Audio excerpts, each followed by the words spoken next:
Science of Magic with Gwilda Wiyaka is largely an opinion talk show. All opinions, comments, or statements of fact expressed by Gwilda Wiyaka's guests are strictly their own and are not to be construed as those of the Science of Magic or endorsed in any manner by Gwilda Wiyaka, Relmar McConnell Media Company, its affiliated networks, stations, or employees.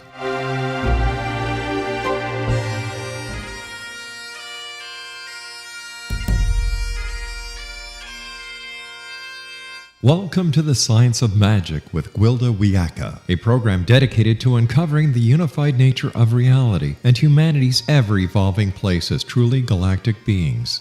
For more information on the Science of Magic with Gwilda Wiyaka, visit us online at www.thescienceofmagic.net.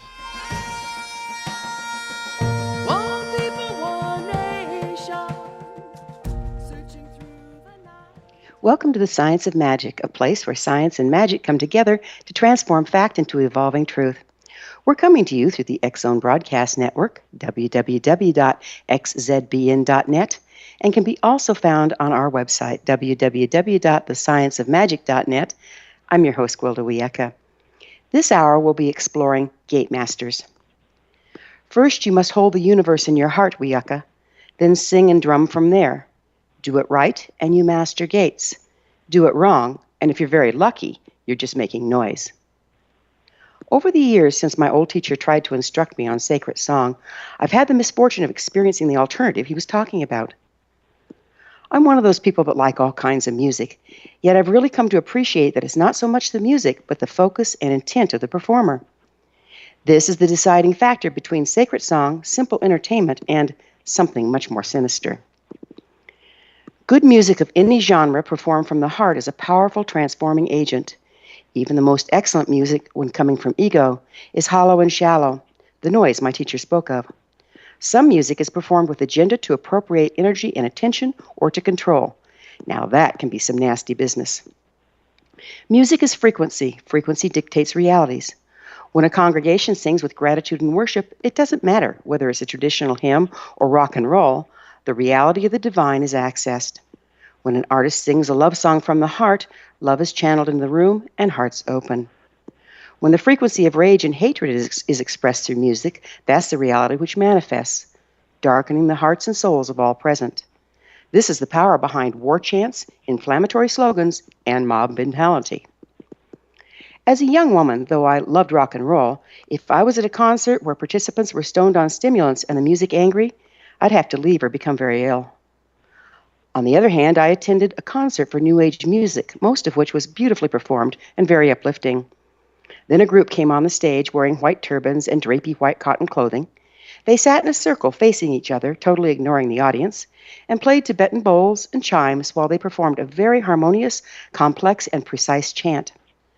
The sound was pleasant enough, but that, I discovered, can be very deceiving. During their performance, I became aware of gateways opening in the room, and what was on the other side was nothing nice.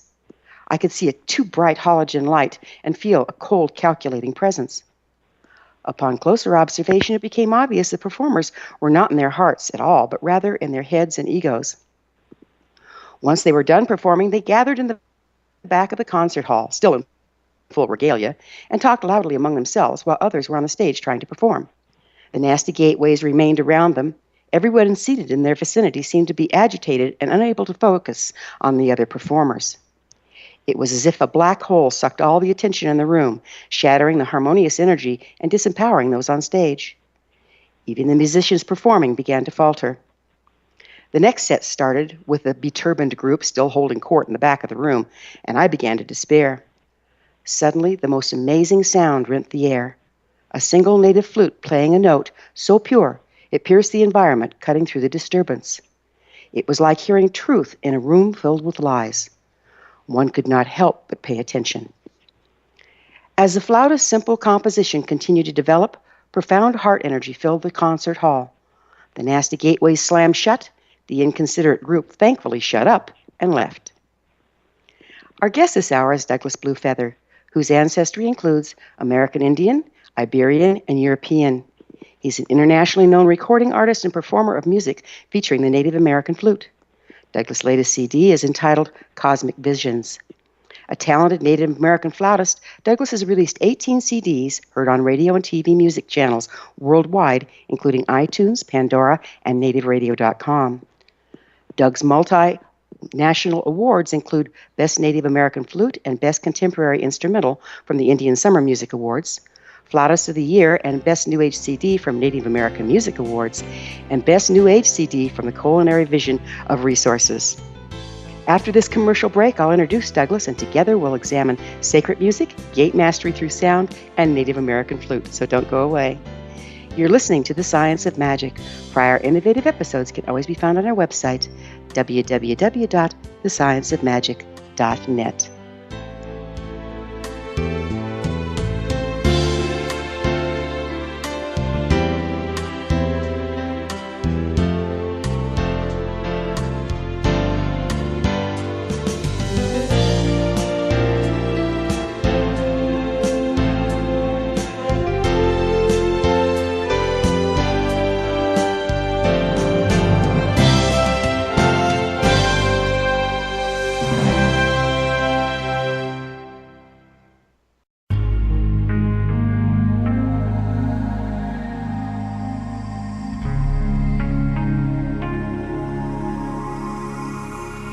The scientist and the mystic have been on an age-old, relentless search with one thing in common. They seek truth. Their paths converge in the 40,000-year-old practice of shamanism, an ancient science delving to the quantum level of life, facilitating healing, manifestation, and evolution.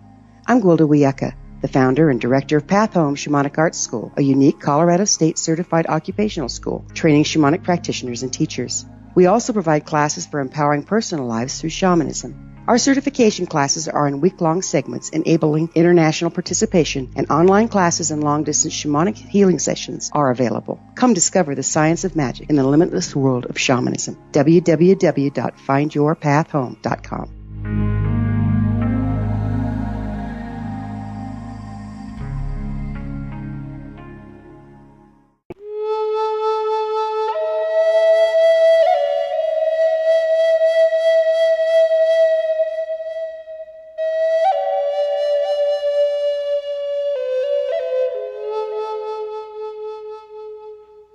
Welcome back. This is The Science of Magic, dedicated to unification and evolution of consciousness.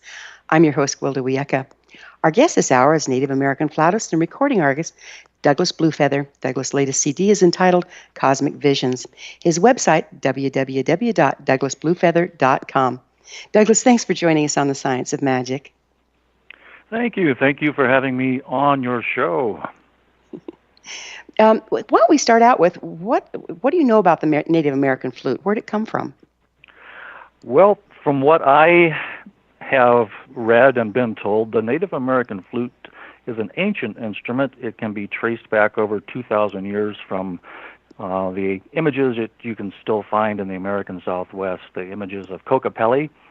And so we believe that its origin does come from Turtle Island, the U.S. Every culture on the planet has had some type of flute, be it a bone flute or a wood flute or metal flute. It's one of those instruments that, as I mentioned, every culture has had. When you think of what instruments are indigenous to the Native American culture, you probably first of all think of the mother drum and the singers like you would see at a powwow, or the hand drum and those songs that are sung at ceremony or at social events, and the other instrument being the Native American flute. You know, a long time ago, when the flute first came into being, it was considered an instrument that a young man might play to attract the attention of a young lady. It was a courting instrument, not really considered a ceremonial instrument like the mother drum. And back in those days, there was no such thing as a flute being tuned to a specific particular key, or even being in tune at all. That information had not been introduced yet.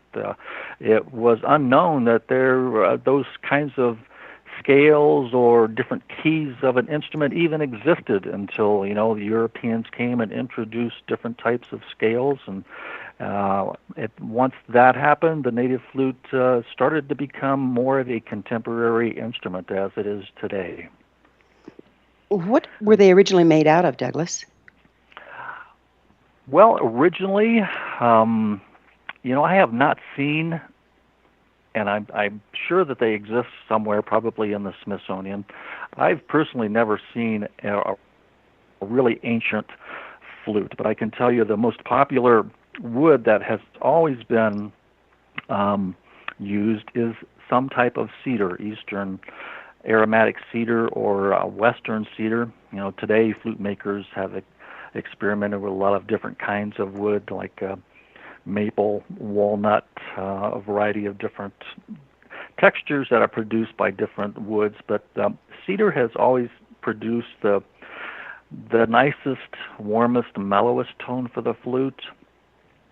Back then there were no modern tools as flute makers use today, like a lathe to create an entirely round chamber or a round flute. So back then everything was done by hand, carved by bone knives and things. So however it came out is how it came out. There was no such thing, as I mentioned, as it's going to be tuned to a specific key.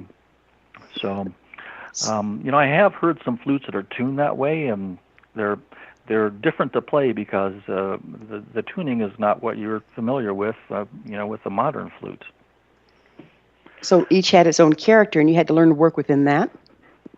Yep, I would imagine that that's the way it worked. And if I were to speculate and imagine what it was like back then, I wouldn't think that someone would be making a variety of different lengths or trying to produce different keys of the flute. Being at a modern instrument, the bigger the flute, the deeper the tone, the more ghost-like haunting sound that it produces. The smaller the flute, the higher pitched it sounds. Back in those times, 2,000 years ago, or even 200-300 years ago, I would imagine that a person making a flute might have only had one or maybe had two, and didn't have 20, 30, 50 flutes in their collection that produce different keys and different tones and different frequencies. Got it. So when did you start playing the flute, and what drew you to that particular instrument? Well, I have been playing almost 20 years now. And back in the 90s, mid-90s, I had a very profound spiritual awakening. A lot of things, if you look back in the mid-90s, I think a lot of people started to have some type of spiritual experience, some type of awakening.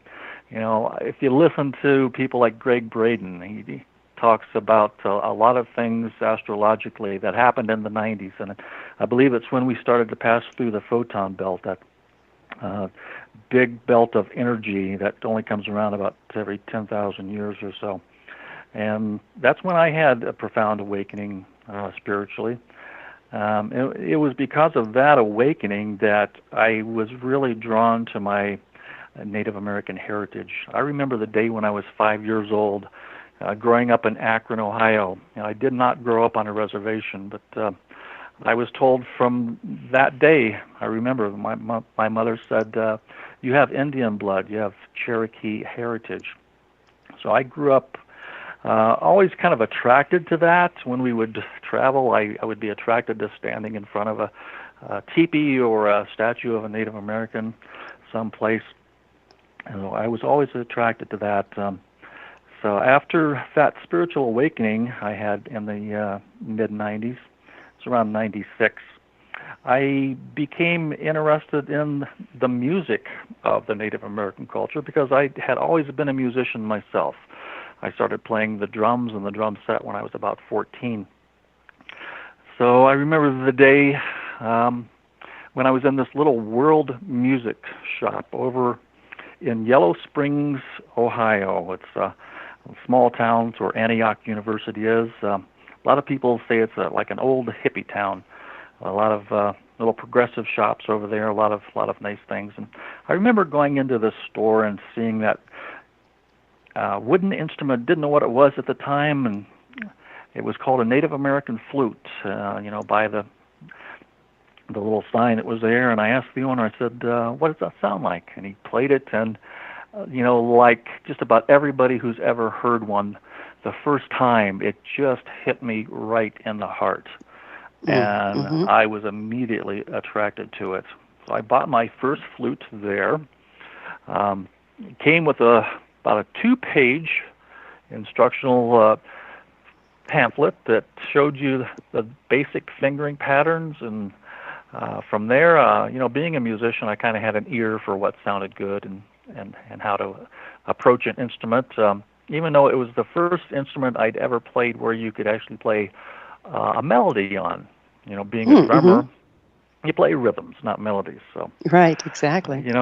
I started listening to some other CDs, researching and looking for other CDs that featured the Native American flute.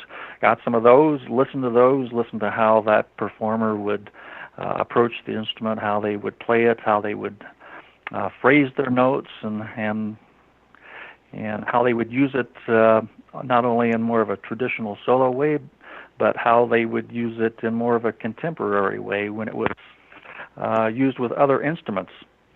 And as I mentioned, in it being tuned to different keys, when I would start to listen to some of those different contemporary songs, I had one flute then. It was tuned to a key of G. And I would listen to some of those songs, and I would wonder, where are they getting those notes? Because I can't find them on this flute.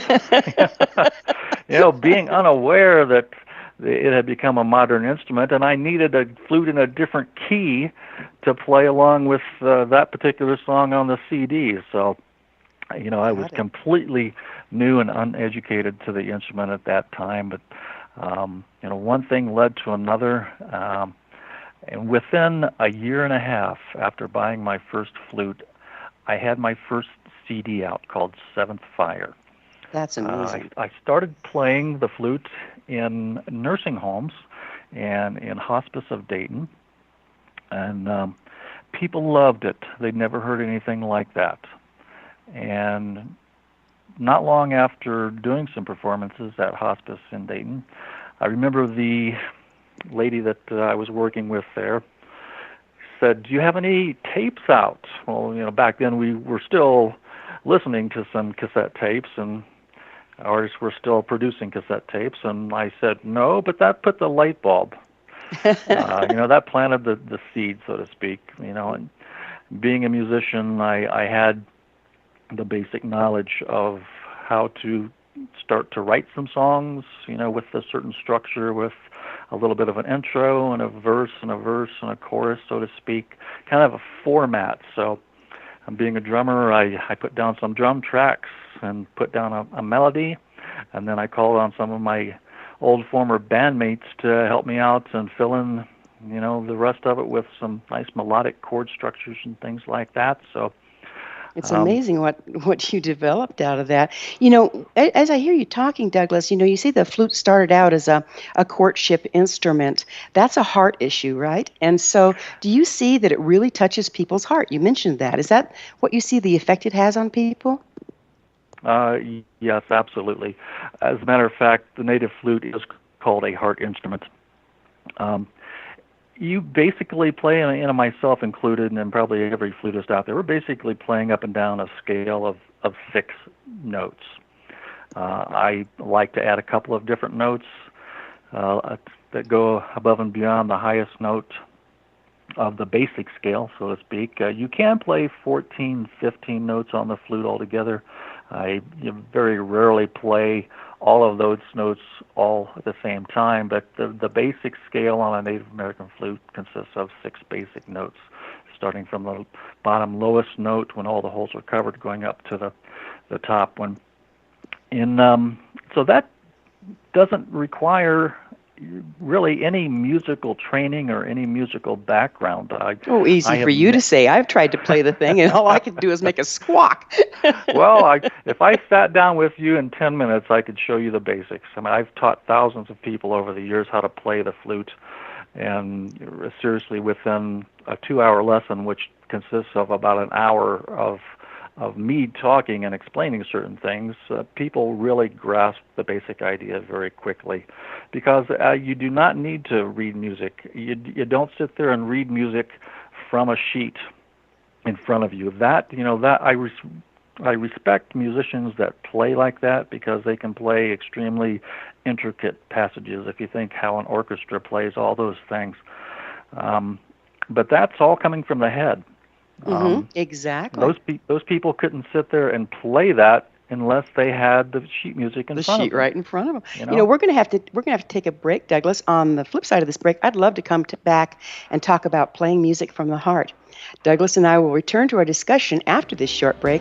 You're listening to The Science of Magic on the X-Zone Broadcast Network, www.xzbn.net. I'm your host, Gwilda Wiyaka. You can always find us on our website, www.thescienceofmagic.net. We will be back, so don't you go away.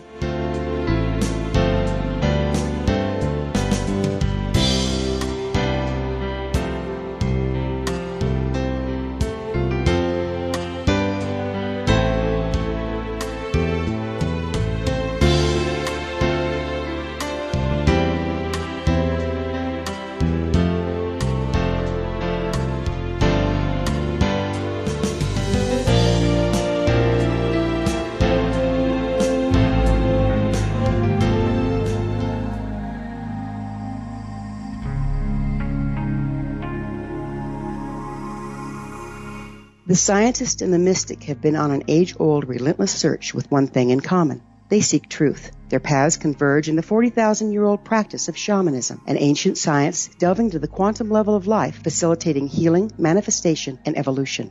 I'm Gwilda Wiyaka, the founder and director of Path Home Shamanic Arts School, a unique Colorado State certified occupational school, training shamanic practitioners and teachers. We also provide classes for empowering personal lives through shamanism. Our certification classes are in week-long segments enabling international participation, and online classes and long-distance shamanic healing sessions are available. Come discover the science of magic in the limitless world of shamanism. www.findyourpathhome.com.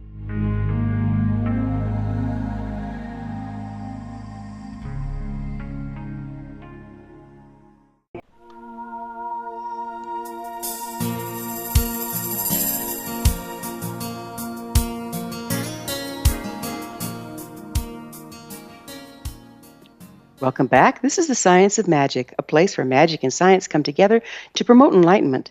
I'm your host, Gwilda Wiyaka. Our guest this hour is Native American flautist and recording artist Douglas Bluefeather.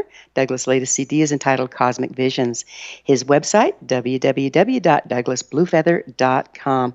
Doug, we were going to talk about the difference between playing, music from sheet music and an orchestra playing together, and just picking up an instrument and playing from the heart. Can you go into that a little bit for us? Yeah, we had just been talking about the Native American flute being referred to as a heart instrument, because you do not need to have any musical training, any musical background. Even though I have a musical background, and I played in rock bands for about 15 years, touring the country back in the 70s and early 80s. I've never read music, and you don't need to read or understand sheet music to play the Native American flute. That kind of sheet music is out there available if you want to explore different songs and be able to learn that way. But when I teach people to play the Native American flute, and I would say when anybody teaches a student, if they're some type of instructor of the native flute, the goal is to just be able to close your eyes and, as we say, play from the heart, just up and down, back and forth between 6 basic notes. And as I mentioned, I like to add a couple of other notes in there just to expand the abilities of the flute. But everything in nature, everything in the universe vibrates at a frequency. The stones vibrate at a frequency, the trees, the plants, Mother Earth, everything vibrates at a frequency. Some vibrate at a higher frequency, some at a lower frequency. There is just something, and I always say this to people when I teach it, there's something magical about the Native American flute. it's something you really can't explain. It's just something that you have to experience.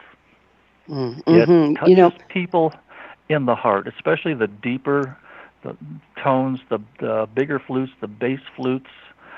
They just go right to the heart chakra. You know, when I first heard you playing at the Star Knowledge Conference in 2012, I could actually see sacred pathways to other dimensions opening in the room, and I could feel the heart energy. Are you aware that this happens when you play? And if so, what do you have to say about that? Well, I'm aware of it happening because of other people telling me that. When I'm up there performing, I wear what we call in-ear monitors. So I don't have a floor monitor in front of me, putting the sound back to me that way. I listen to it as you would listen to something in headphones. So when I play, I've pretty much all the time have my eyes closed, and I am just in what you would say my own little world. For me, the Native American flute is a very spiritual instrument. It's a very healing instrument for people who listen to it, but it's also a very healing instrument for me when I play it. So, when I go out there, I don't go out there, as you said, with ego or with any intention. I just go out there and I just play. And it never comes out the same way twice. When I'm, as I said, playing from the heart, even if I have songs that follow a certain chord structure, like the majority of the songs on the new CD, Cosmic Visions, I'm just kind of dancing around the chord changes. So I don't have a to stick to. There are a couple of songs on that CD and some songs on several other CDs that do have a specific melody that I have to stick to, and even though it has a specific melody like a pop song on a radio, I never exactly play that the same. So I'm always playing from the heart, always approaching it that way. And I've had so many people say that they see those doorways, or they see a stage full of animals. They see buffalo. They see other natives dancing there. And as I mentioned, when I'm playing, I have my eyes closed a lot of the time. So I'm just, I guess, aware that those things are around. I've never felt any bad energy around. You mentioned experiencing that with a different performer that you saw with the group, but I've never experienced that when I've played any place. It doesn't attract that kind of energy, and the flute, if you approach it in a good sacred way, if you approach it in a spiritual way without ego, you create that sacred space. And I would imagine there are some players out there, and I know a few who really take it from egos, and I would imagine they're not creating that same type of vibration. They're just creating, even though they're good players, they're probably creating a little bit more of an empty sound and empty space. Absolutely. But when you take it and you play from the heart, it's you never know what kind of wonderful things are going to happen. So, could you share with us how your spiritual path influenced your music? Well, because of that profound awakening I had, and when the lights came on, it's like everything started to happen just, almost on a daily basis. I would see things. I started to have visions. I had a vision of, and I'll share how I got my name Blue Feather. I had this very vivid vision one day. I met my first spirit guide. His name was One with Wings.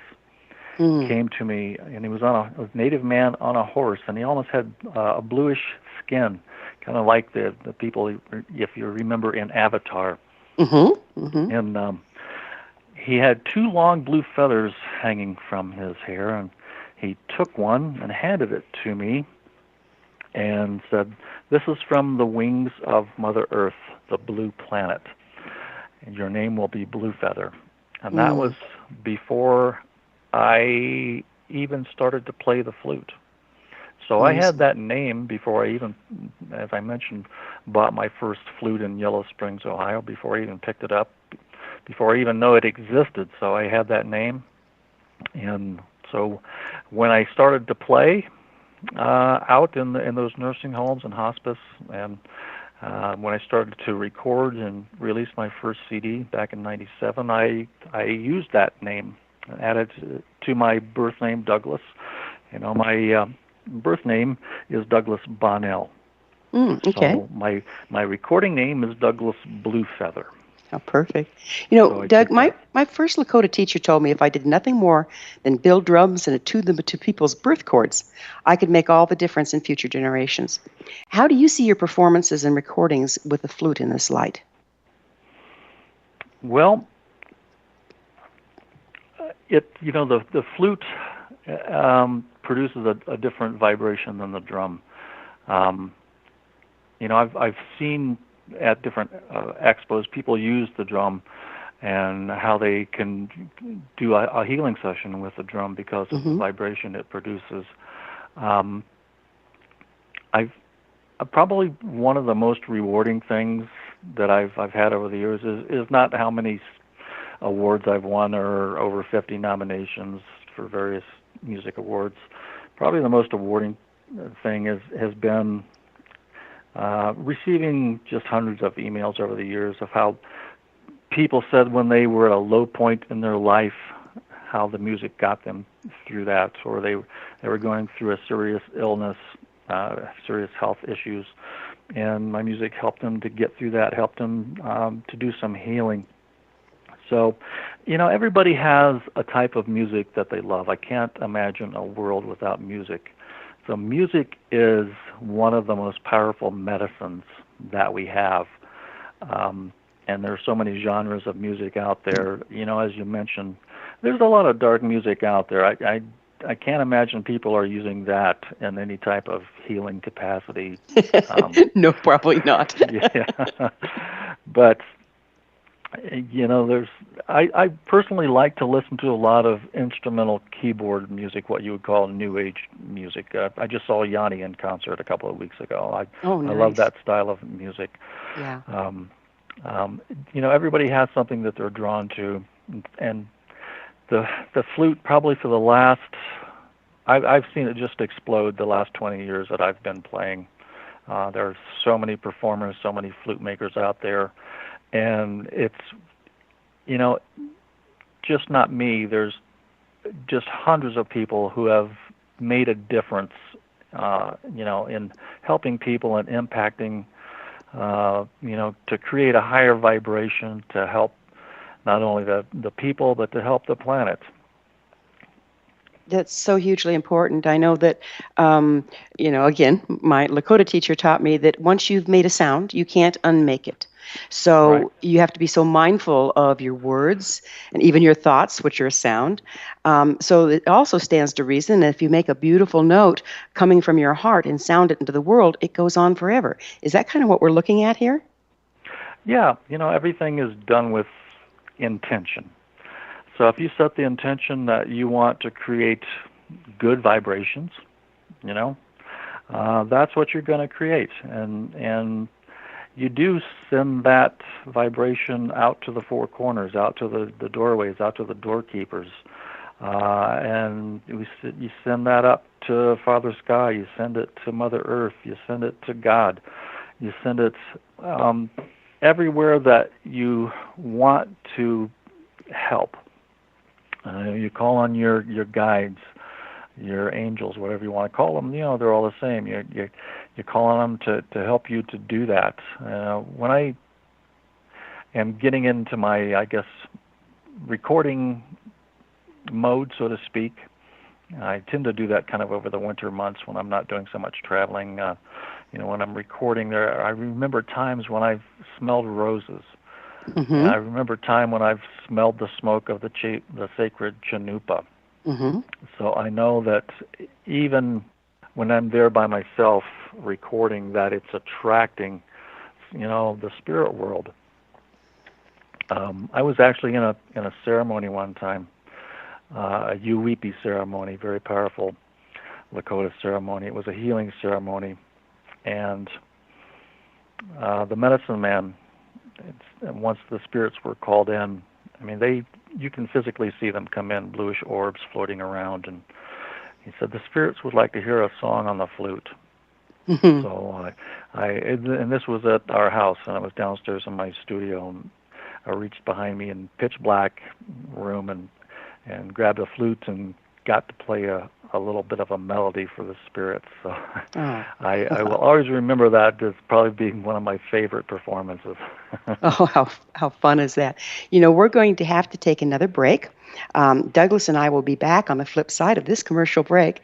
You're listening to The Science of Magic on the X Zone Broadcast Network, www.xzbn.net, the place where altruistic professionals of science and the esoteric create common ground for the betterment of our world. You can always listen to previous transformative broadcasts at www.thescienceofmagic.net.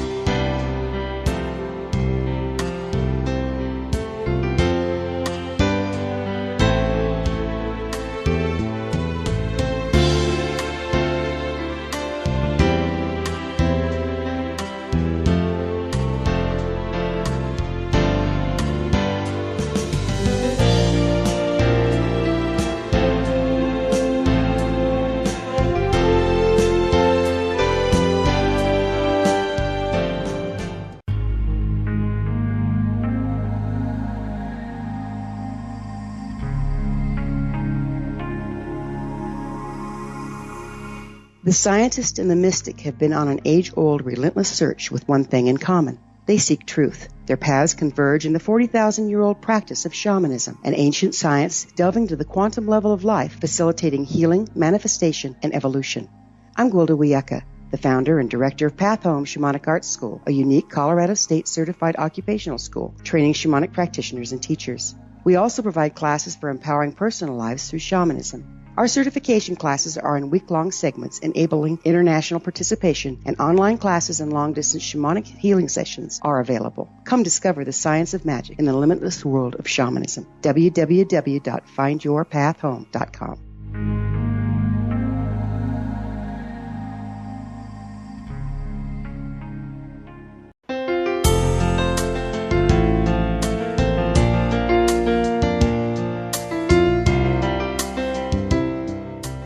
Welcome back. This is The Science of Magic, bringing together gifted people of service to the world.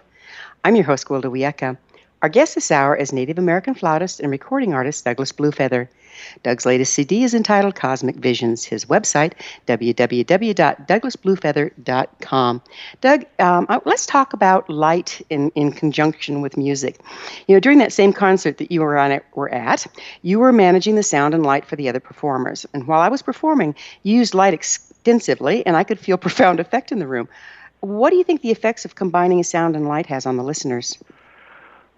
I think it adds to the overall energy of the room. It adds, to the music itself. It helps to create a higher vibration. Light. It's been scientifically proven that different spectrums of light can affect us in different ways. I've been at shows where they do some healing sessions with different types of light therapy. To me, it's part of the healing process itself to use lighting.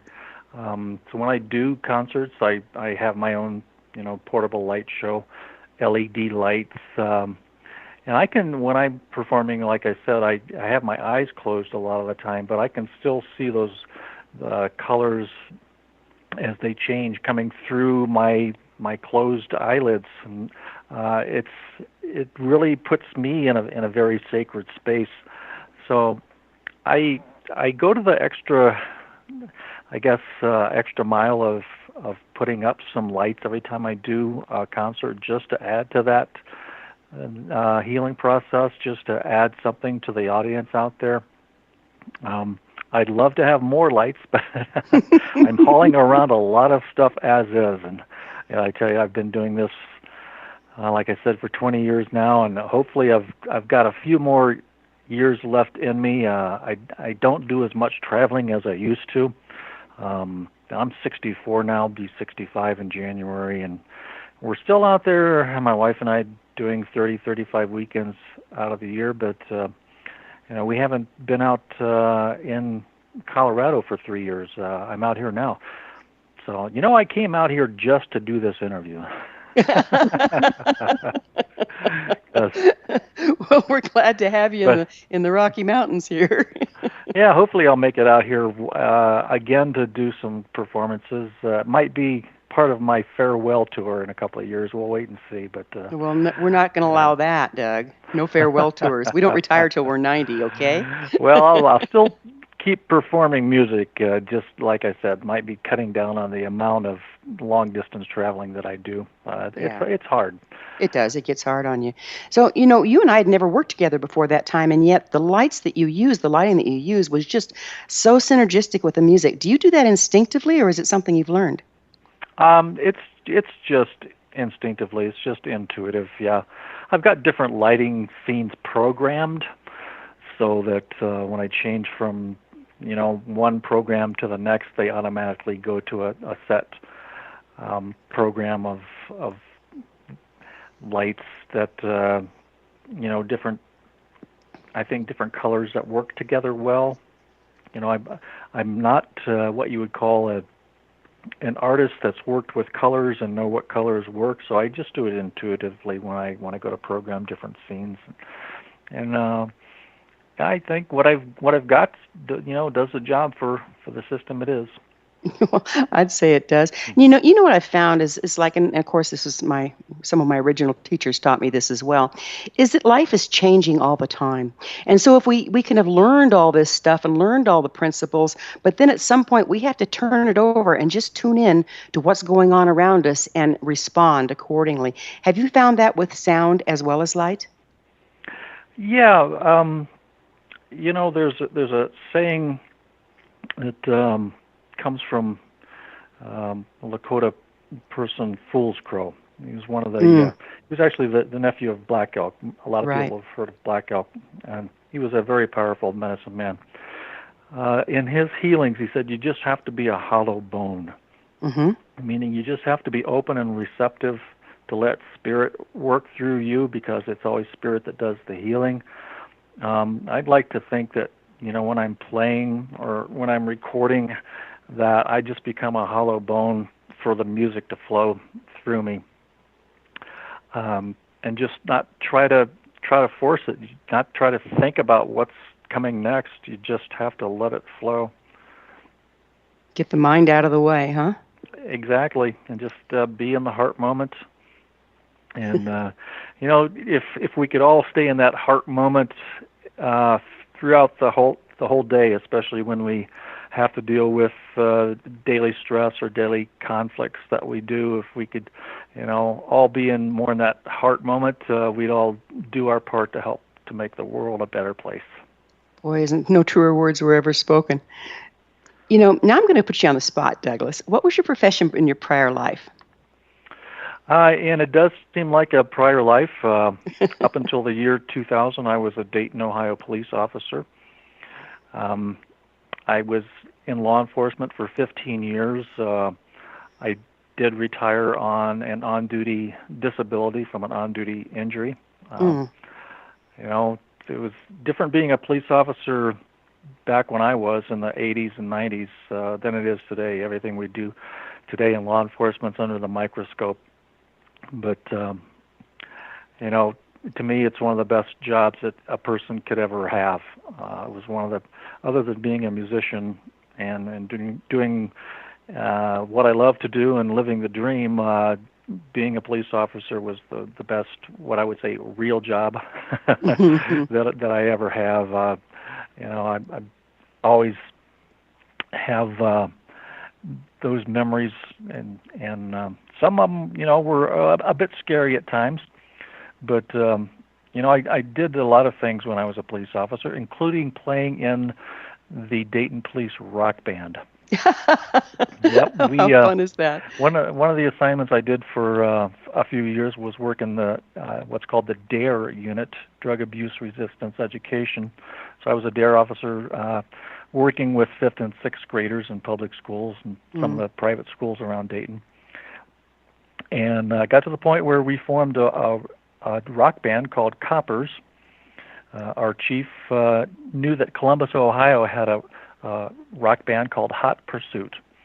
And he got with somebody in the department and said, hey, do you know if we have any musicians within our department that we could do something similar? So we put that together. We actually had that band together for about 9 years. Oh, that's amazing. We played in all the public schools. We got to the point where we had a truck about 3/4 the size of a semi full of a huge light show, a huge PA system, and we were playing in arenas where they would bus in 8,000 kids. So it sounds like you just continued with what you were doing. You just aren't a knight in blue anymore, right? Yep, that's right. Like I said, my first instrument was the drum set, so I was the drummer in the band. So nice. You know, before we run out of time, I know you have a beautiful selection of Native American flutes on your website, and that would be www.douglasbluefeather.com. What other service do you offer? Well, other than online sales, we, like I said, still do a lot of venues out there, 35 weekends out of the year. I do a variety of things. I'm a guest musician at a lot of Unity churches. I've been at several in the Denver area, Boulder, Colorado Springs in the past. When I do that, in addition to being the guest musician, I've been a guest speaker numerous times, and I've also done concerts at the churches. And what I've probably done most often is conduct a Learn How to Play the Native American Flute workshop. Nice. So I continue to do that. I've done drumming circles at a lot of churches. We do a lot of metaphysical expos throughout the year. Still do powwows, not as many powwows as we used to do a year. We used to do about 14. Now it's down to about 5 or 6 because a lot of them over the years have just gone under. They lost their funding, lost their sponsorship. Yeah. But I stay busy.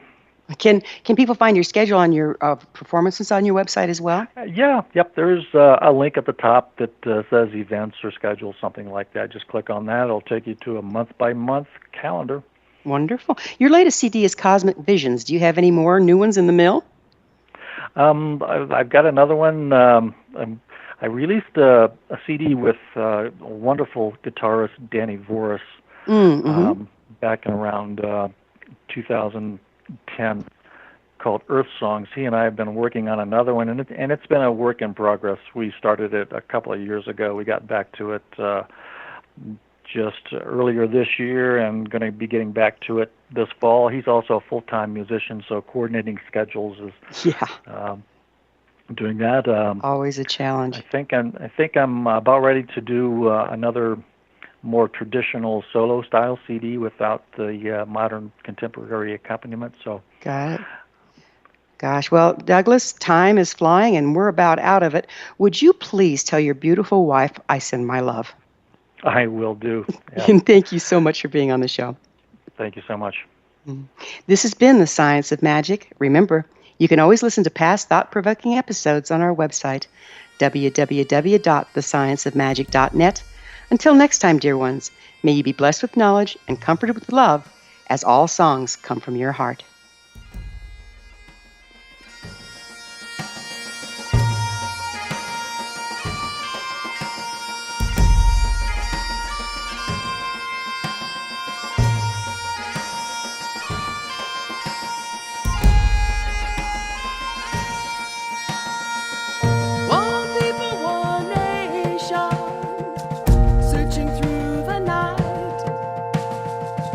One people, one nation.